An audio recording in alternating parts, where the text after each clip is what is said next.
Makar dan sahabat Avanti dimanapun berada, sampai jumpa lagi di podcast Prodiki, produktif, inovatif, dan giat. Dengan saya Anggita di sini dan rekan saya Joshua. Nah, kita hari ini bakal dengerin banyak ngobrol tentang cerita inspiratif gitu ya, oleh sosok yang luar biasa banget nih. luar biasa kamu, banget. Kak. Kenapa nih luar biasa? Karena beliau ini sudah melanglang buana dimanapun dan dapat award banyak banget di suatu bidang yang sangat penting banget di perusahaan untuk pengembangan talenta, yaitu bidang HR. Siapakah dia? Nah, siapa nih kira-kira? Ini dia Pak Kita welcome. Satyo. Welcome Pak Satyo. Terima kasih, Pak. Terima kasih.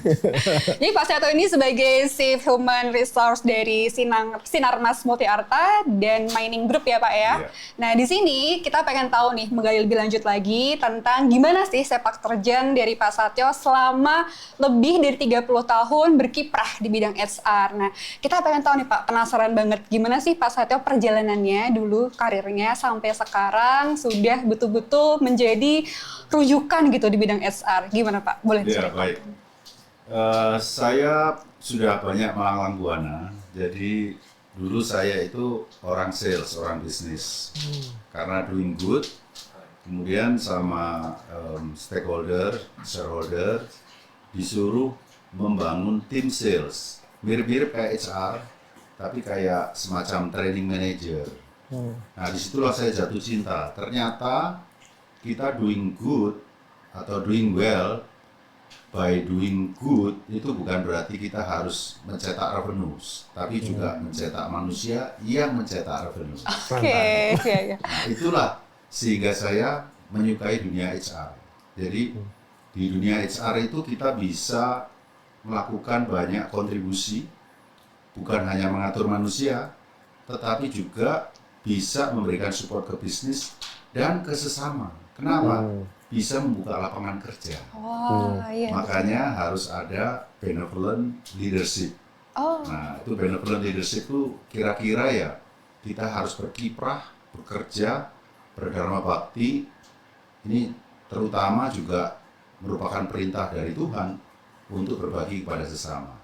Begitu. wow ya. Jadi ternyata Bapak selama ini dulu di sales dulu ya Pak, Iya. pengalamannya, Iya. kemudian sempat di berbagai macam sektor industri sampai akhirnya firm di HR hingga sekarang Betul, ini. Ya. betul. Tentunya dari semua pengalaman Bapak selama di HR bertahun-tahun dan apalagi di berbagai sektor industri ini, tentunya Bapak pasti banyak sekali pengalaman. Boleh nggak Pak diceritakan, pasti ada momen sederhana atau pengalaman yang memberikan pelajaran paling bermakna. Nah, seperti apa tuh Pak? Ini bongkar rahasia. Iya. Oke. Kenapa saya percaya benevolent leadership tadi? Karena sebetulnya dream kita itu membuat motivasi kita. Nah, my dream that time adalah menjadi orang yang bermakna. Saya banyak berkiprah di dunia bisnis. Saya menjadi pemimpin salah satu perusahaan saya sendiri. Tetapi karena ada gejolak 98 ya, jadi semuanya habis.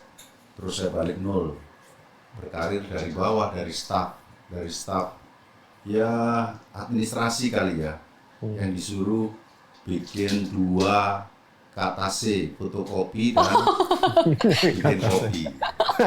2C ya. Nah, dari situlah saya belajar ternyata HR-nya itu bagus. Jadi HR itu membantu saya supaya karir saya naik lagi. Padahal pada waktu itu kan saya berangkat dari bawah. Setelah bisnisnya gagal, saya meniti karir lagi dari bawah, dari staff.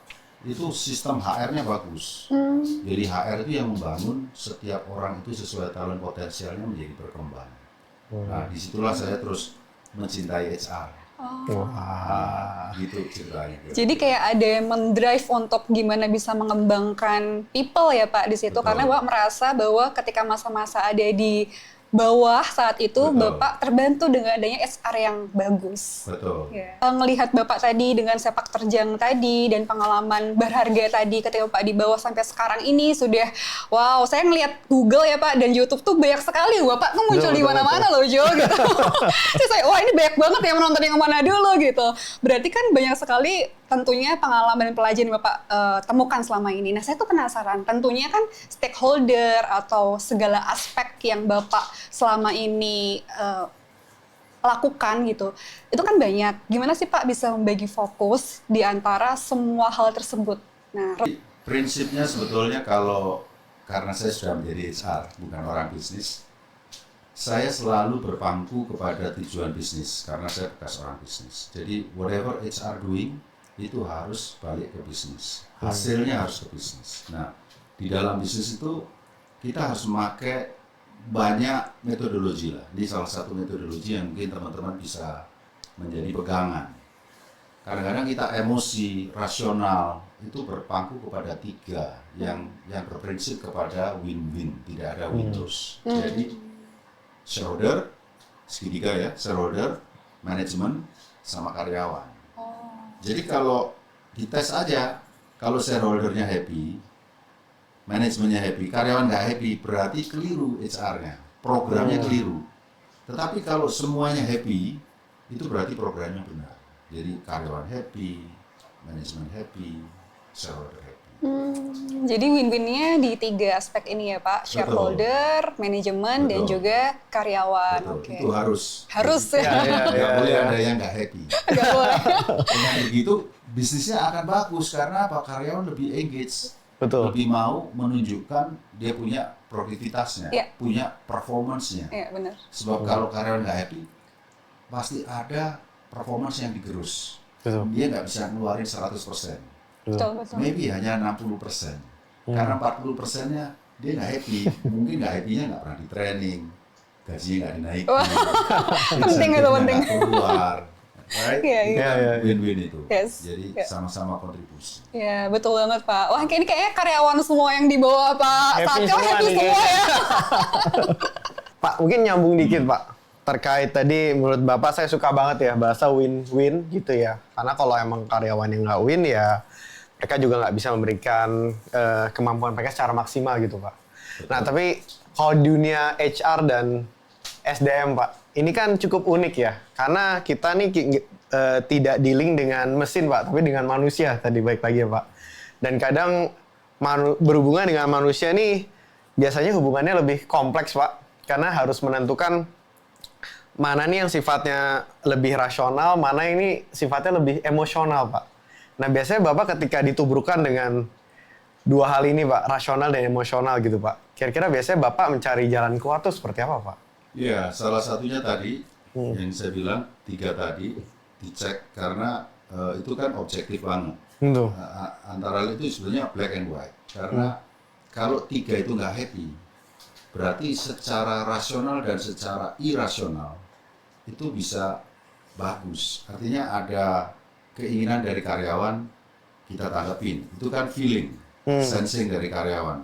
How good your program? Apakah program itu misalnya kita memberikan program company ownership gitu, ya kan? Perusahaan 10%, karyawan 80%. Ya nggak happy lah karyawan. Nah ketemunya bagaimana? Bagaimana kalau kita coba 30%, 70%, atau 40-60 tergantung kemampuan. Tetapi dari komunikasi itu akhirnya happy semua tuh. Jadi antara rasional dan irasionalnya juga menjadi sepadan ya. Karena kita tidak membela manajemen, tidak membela, of course kita harus membela shareholder. Tapi juga bahwa kita juga harus membela karyawan. Karena itu membantu pergerakan bisnis yang ultimate-nya juga untuk shareholder. Nah, kira-kira. Baik-baik, menarik Pak. Nah mungkin saya juga penasaran Pak, akhirnya kita kalau ngomongin HR ini kan kita nggak cuma ngomongin menjaga SDM yang sudah ada Pak, tapi akhirnya ngomongin juga bagaimana merekrut talenta-talenta baru Pak, gitu. Dan akhirnya mungkin talenta-talenta baru ini gimana caranya biar memang kita persiapkan untuk menjadi pemimpin-pemimpin selanjutnya gitu Pak. Saya akan start dari bagaimana memanage 300 perusahaan. Bukan satu perusahaan ya. Iya. Jadi punya 3 resep. Yang pertama adalah sebetulnya kita harus melakukan upaya-upaya untuk yang disebut rebuild. Ya, rebuild itu artinya kita membangun. Membangun itu berarti upskilling, reskilling. Apakah dari karyawan internal atau juga kita hire dari luar. Karena upscaling itu bisa juga bahwa itu kerjaan talent acquisition atau bagian rekrutmen. Karena skill setnya tidak ada di perusahaan. Iya, iya. Misalnya belum ada ahli AI. Kalau bangun kan lama itu, bisa 3 tahun. Padahal bos mintanya kalau bisa minggu depan bikin. Iya, iya, iya, iya. Jadi antara talent acquisition dan talent development bekerja sama. Itu disebut yang tadi saya bilang adalah rebuild. Jadi upskilling, reskilling. Termasuk di situ adalah membentuk culture dan karakter. Karena culture dan karakter itu dominatnya adalah membangun kekuatan tadi menjadi lebih tinggi. Yang kedua adalah rewire. Nah, rewire ini sebetulnya untuk supaya makin erat. Jadi di rewire lagi tuh karyawan-karyawan. Bayangin 300 perusahaan kan banyak sekali. Iya, betul. Nah, apa sih makin erat itu? Collaboration. Jadi collaboration itu kemarin juga dibahas di Harvard Business School bahwa yang namanya collaboration itu meningkatkan daripada performance. Jadi banyak Superman, kan jagoan semua nih. Tapi Superman obsolete, harusnya menjadi super team. Sehingga orang-orang pintar tadi itu bisa bekerja sama dari marketing, dari supply chain, operation, sales, HR semuanya berkolab. Nah, ini agak tough sih di rewire ini. Kenapa? Kalau Mas itu dapat skor B, saya A+, maka bos itu nggak bisa bilang bahwa saya jagoan. Saya baru bisa dibilang jagoan kalau Masnya juga A. Sama. Saya juga A. Nah, sekarang kan gini, ngurusin kerjaan saya aja dapat A susah, buru-buru bantu Masnya. Tapi itulah collaboration. Jadi satu tadi adalah rebuild, yang kedua rewire. Nah, yang ketiga resepnya adalah sebetulnya recruit. Jadi recruit ini kalau Masnya sempat, saya ada masuk di People Master ya. Di People Master saya brief juga 3 resep ini. Itu nanti ada linknya. Jadi di dalam recruit ini adalah untuk supaya kita bisa lebih cepat, lebih agile. Jadi artinya adalah bagaimana kita itu bisa bekerja secara simultan. Nah, biasanya ini menganut dari sistem yang ada di perusahaan teknologi. Sebelum saya ke grup besar ini, dulu saya bekerja di perusahaan teknologi di Samsung. Nah, mereka itu menerapkan konsep seperti squad, scrum. Iya. I mean, it's crazy, right? Karena kadang-kadang mana bisa gitu. Model kayak pekerjaan-pekerjaan yang bukan teknologi itu menjadi squad, scrum. Nah, kita membuat yang namanya organisasi holokrasi. Jadi bukan model pyramid di mana Masnya report ke atasan Mas. Tapi kalau holokrasi ini jadi kayak multidimensi. Satu orang itu bisa report ke 6, 7, 10 stakeholder. Bisa ke marketing, bisa ke supply chain, bisa ke legal, bisa ke sales. Gitu. Nah, holokrasi itulah yang membuat proses recruit tadi menjadi faster. Karena apa? Kita nggak tunggu-tungguan. Jika kalau di dalam kerangka birokrasi, walaupun presiden juga bilang supaya less birokrasi, artinya organisasinya lean, tapi juga ditambah model holokrasi ini tadi. Nah, kalau di perusahaan teknologi itu sudah diterapkan banyak. Nah, kami menerapkan ini kira-kira 2017 ya, sebelum pandemi. Kita bentuk squad. Jadi squad saya itu melayani ke seluruh organisasi. Jadi dia reportingnya bukan hanya ke saya, ke CEO sana, CEO sini, GM sana, GM sini. Nah, itu model holokrasi. Jadi pimpinannya di tengah, anak buah kita ada kayak bola gitu. Matahari ya Pak ya? Kayak matahari. Nah, ini kan kalau ngomongin megang ada 300 perusahaan, Pak. Betul. Tadi saya yakin holokrasi ini kan pasti Bapak push terus juga karena ya ada tuntutan dari mungkin dari atas bahwa ini harus makin efisien, Pak, gitu ya. Masnya udah pinter, berarti sudah bisa menggantikan saya. Aduh. Jadi saya penasaran, Pak. Ini kan mungkin udah diterapkan dari 2017 gitu, Pak ya. Iya. Kira-kira dampak-dampak dari holokrasi ini terhadap efisiensi ini seperti apa, Pak? Apakah memang dari sisi number of people-nya jadi bisa lebih efektif gitu, Pak? Atau secara jauh lebih produktif atau seperti apa, Pak? Baik. Jadi pertama konsep holokrasi ini adalah mendukung daripada proses task worker to knowledge worker. Artinya tadi menjadi super job, menjadi super team. Setiap orang bisa melakukan apa saja. Kayak Doraemon dulu. Minta apa ada tuh. Masnya itu. Jadi kantong Doraemon. Kantong ajaib. Artinya kita punya efisiensi, productivity, misalnya revenue by head cost, ya kan? Atau revenue dibagi gaji. Biasanya kalau orang Islam gitu ya, banyak ukuran matriks itu naik Pak. Jadi kenaikan tuh kalau kita ukur dari 3 tahun itu bisa naik sampai 20-30% Wow. per orang. Wow. Nah, Bapak bisa bayangin di mana tim sales, operation, marketing itu yang revenue generators itu bisa bergerak lebih hebat. Dan yang kedua, Bapak punya headcount itu tetap. Jadi kita bukan stop hiring ya, karena kan pasti ada replacement. Betul. But once you replace, kamu replace yang lebih pintar daripada yang sudah resign. Jadi you manage itu menjadi zero growth.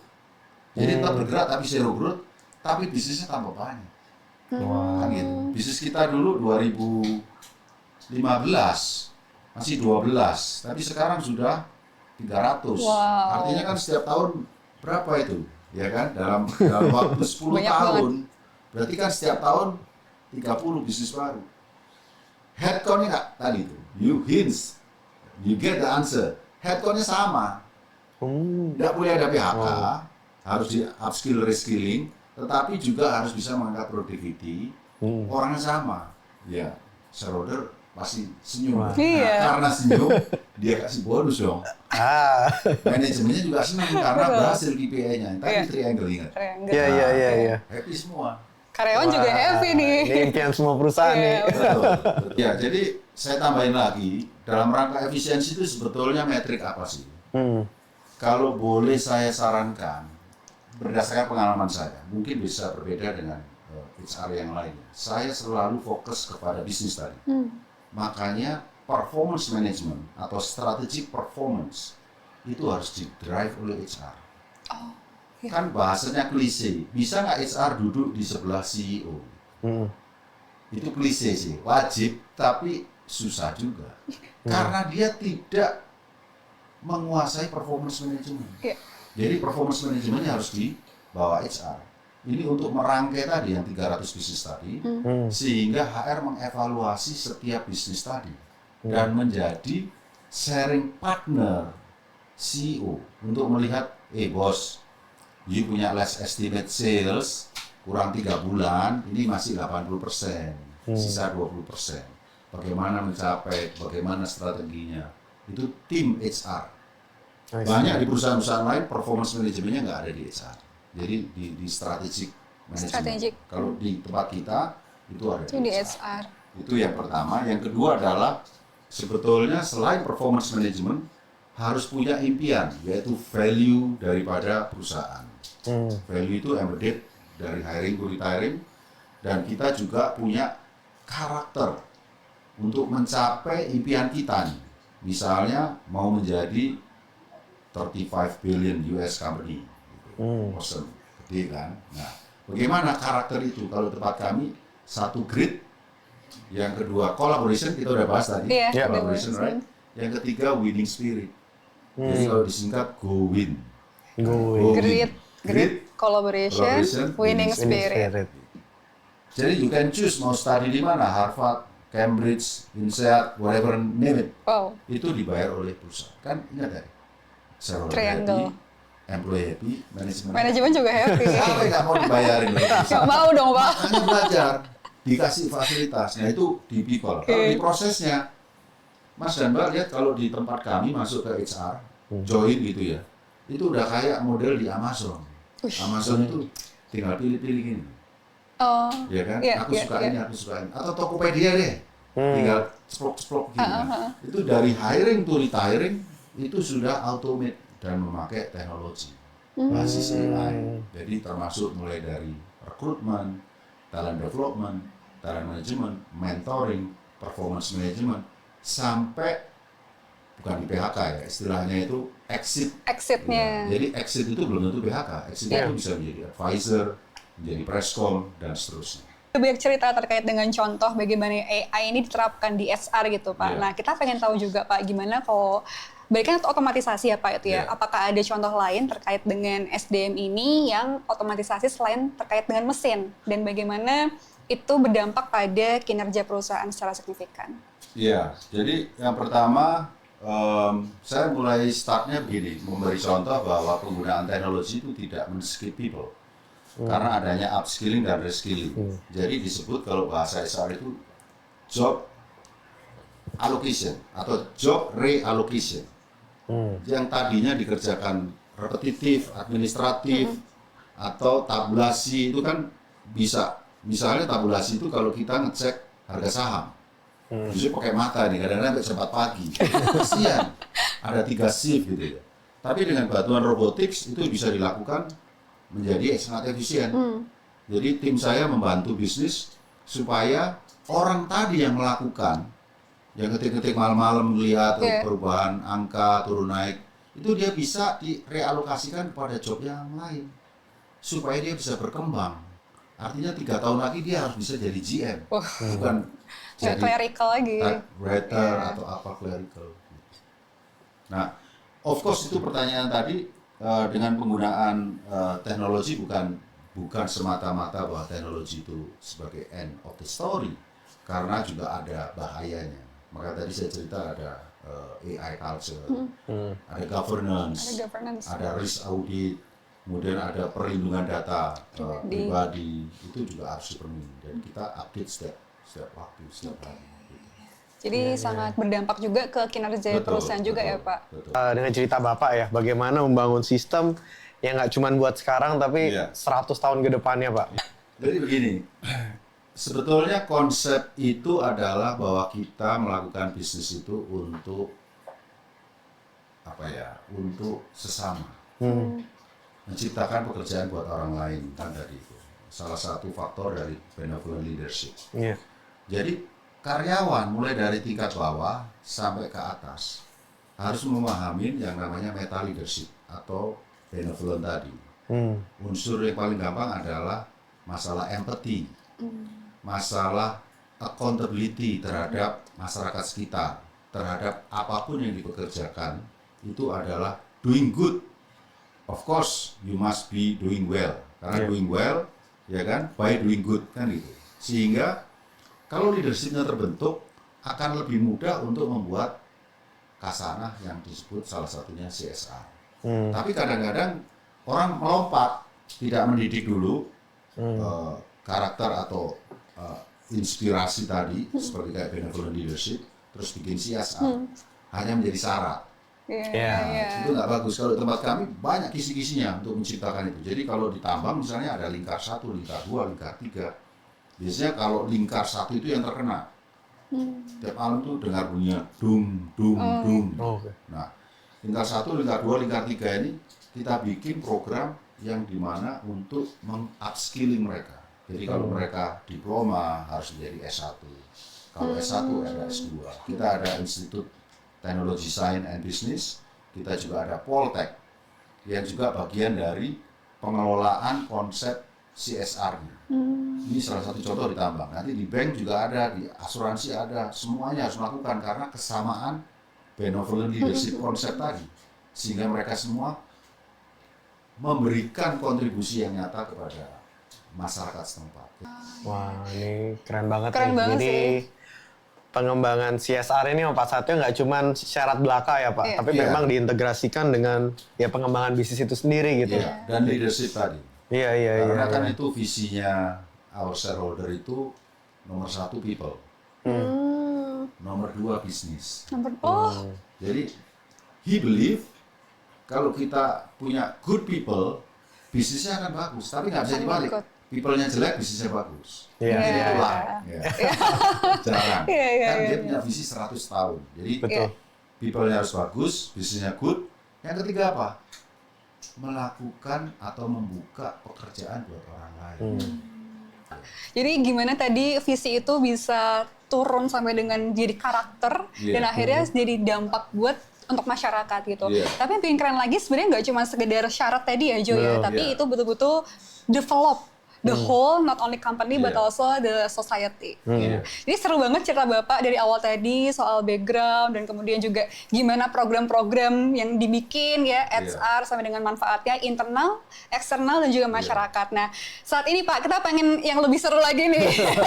Kita mau ada game kecil-kecilan ya Pak, game this or that. Nah, jadi Bapak nanti kita akan kasih nih Pak 2 opsi. Bapak bisa langsung jawab secara spontan dan cepat. Jadi nggak perlu mikir lama-lama ya Pak ya.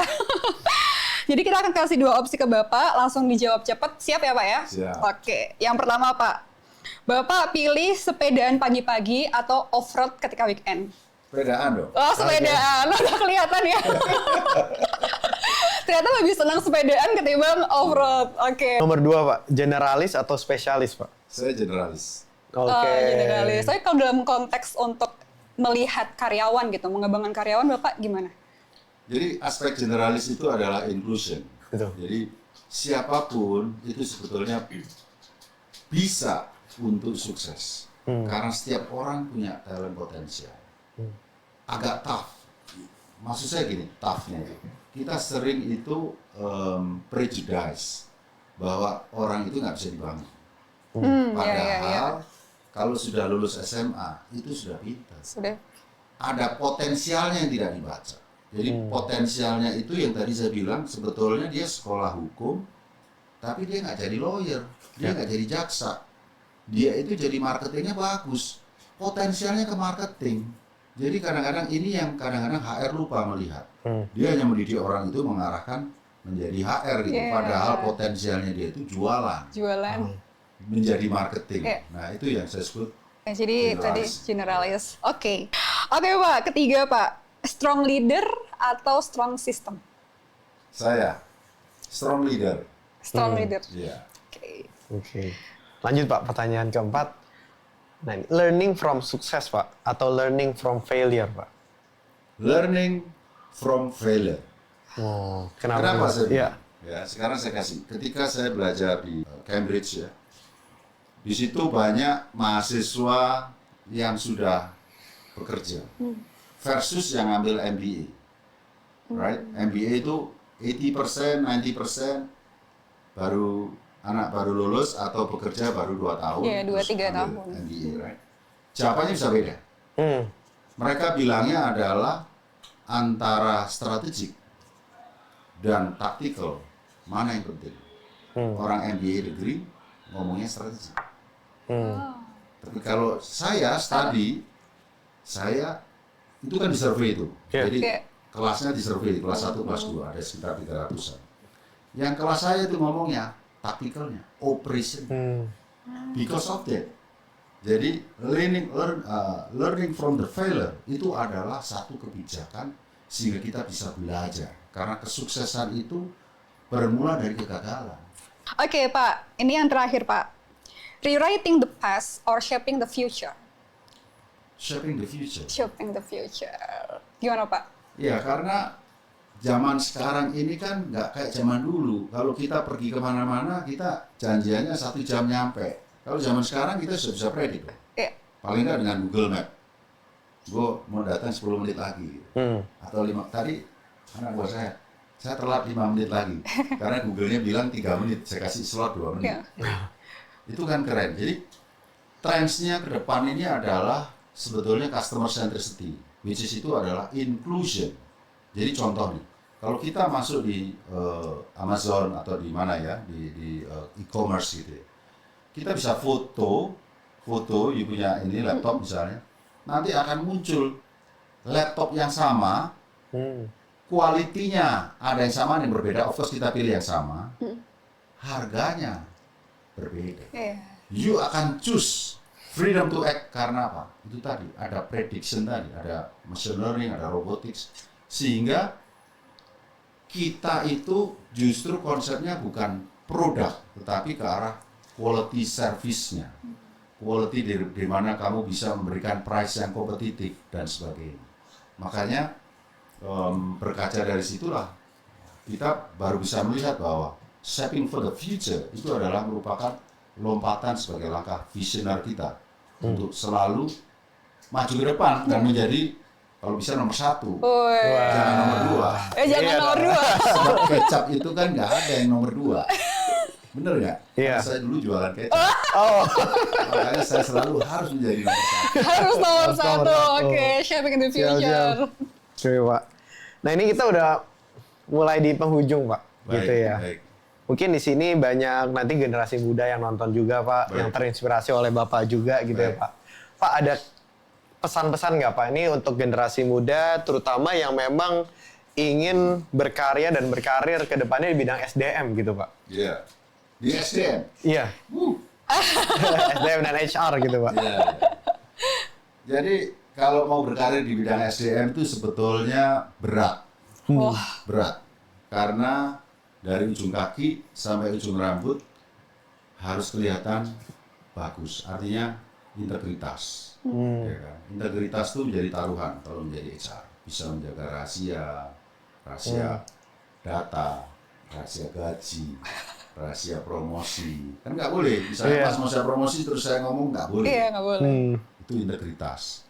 Yang kedua harus mempunyai skill set. Kompetensi sudah ditinggal ya. Sekarang zamannya skill base, skill set ya. Jadi ability, technical, wise untuk execute dan menghasilkan result. Nah, sebagai HR itu harus multi skill. Ya, kita tadi kan bilang bahwa multi skill itu menjadi super team, super job. HR-nya harus begitu. Jadi jangan hanya paham ilmu HR. Nah ini makanya berat. Harus mau belajar, operation belajar, sales belajar, marketing belajar, legal belajar, finance belajar. Supaya apa? Bisa yang tadi generalis. Ilmu kita jadi generalis, kita bisa menguasai gitu. Wah. Ini dari kantong Doraemon tadi. Iya. Gitu. Jadi kita bisa problem solving dengan CEO itu banyak cerita karena kita juga tahu Betul. bisnis. Nah yang ketiga sebetulnya adalah karakter, ya kan? Jadi karakter kebetulan aja saya pakai GoWin. Nah sekarang saya cerita kenapa GoWin. Karakter itu menjadi HR. Jadi satu integritas, dua adalah skill set Skill base set. tadi, ya kan? Yang ketiga adalah karakter. Grit yang pertama. Grit itu kalau masnya buka di Google penemu grit Harvard itu siapa? Ada wanita Asia yang meneliti grit. Dia bilang bahwa IQ bukan solely menjadi faktor kesuksesan. Iya. Grit ini terutama isinya adalah resilience, Resilience. right? Pantang menyerah, breakthrough dan sebagainya. Nah itu adalah watak-watak karakter yang kalau kalian mau menjadi HR. Tentu saja HR nomor 1 ya. Iya dong, Pak. Yang kedua kan Paulette udah jelas nih, udah Iya. bahas. Nah yang ketiga winning spirit. Winning spirit itu keep fire on your belly. Panas. Oh, Makanya panas tuh kamu harus, bahasanya kalau LinkedIn itu apa? Standing out from the crowd. Karena crowdnya banyak sama HR-nya. Iya, betul. Bagaimana kamu menjadi standing out? ya. Kamu harus menjadi pemenang. Menjadi sesuatu yang unik. Menelurkan sesuatu yang berbeda. Apa bedanya? Satu, mensupport bisnis. Kedua, membahagiakan karyawan. Ketiga, menciptakan pekerjaan buat orang lain. Nah, itu Mas.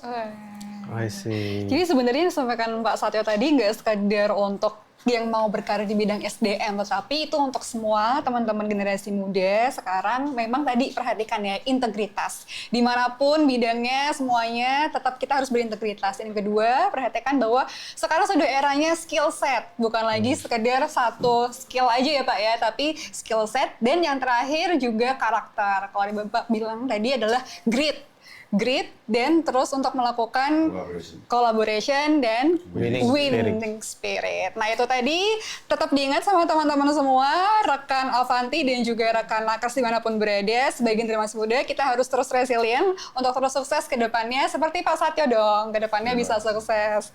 Ya itu tadi luar biasa banget Pak sharingnya hari ini, makasih Pak Satyo udah hadir di sini dengan segala cerita yang sangat inspiring untuk kita semua dan tentunya pasti kita akan mengambil pelajaran yang sangat banyak dari cerita Pak Satyo kali ini.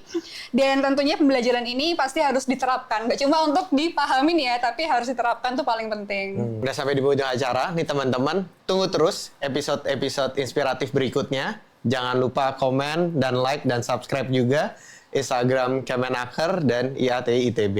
Sampai jumpa di episode berikutnya. Ya. Dadah. Salam Salam Avanti. Avanti.